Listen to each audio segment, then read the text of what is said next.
Hey Gary, Jack here. I went ahead and I logged into HAR to give you kind of an idea of how I did it. Your graph was very similar to mine, but it wasn't exactly apples to apples, so I wanted to show you a little bit a different way that I do mine.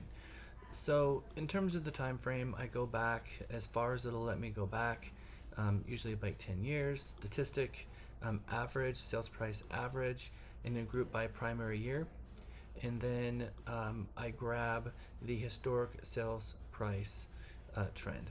I grabbed those two, and then I went ahead and entered the client school district, and at the 1,200 and 1,800 square foot, I put single family to make sure that I'm using apples to apples, but I also put a single story home because I can't mix the one story and two story. So when you're doing a CMA, you do it against a single story or a two story. So I'm just trying to get a group of like product together. In Texas, people go for the single story first, the two story, the master down second, and then the master up third. So knowing that, I'm grabbing single story between 12 and 1,800 square foot, single family in that school district, and then when I click generate, it gives me this report.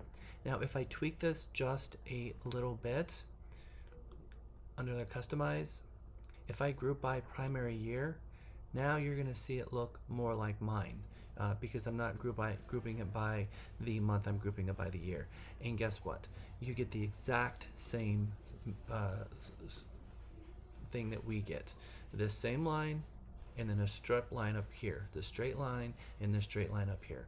And so I've done this for almost every market in Texas. It turns out to be the exact same thing.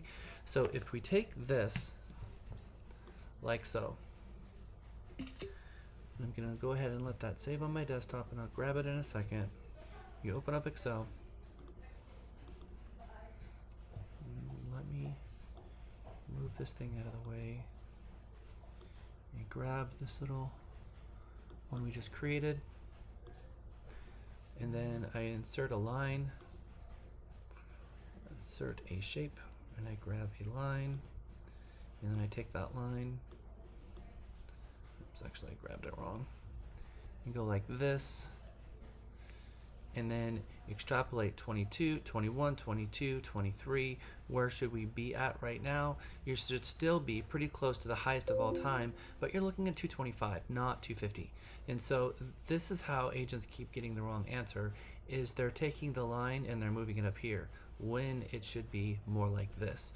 So then when you take the same line and you duplicate it on an up and down kind of a thing, you get, I want this one to be send to front. We end up with, I'm guessing, something like this.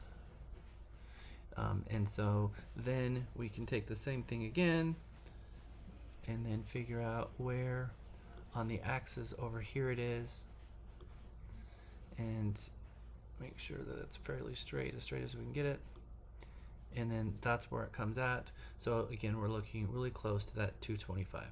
Hope it helps.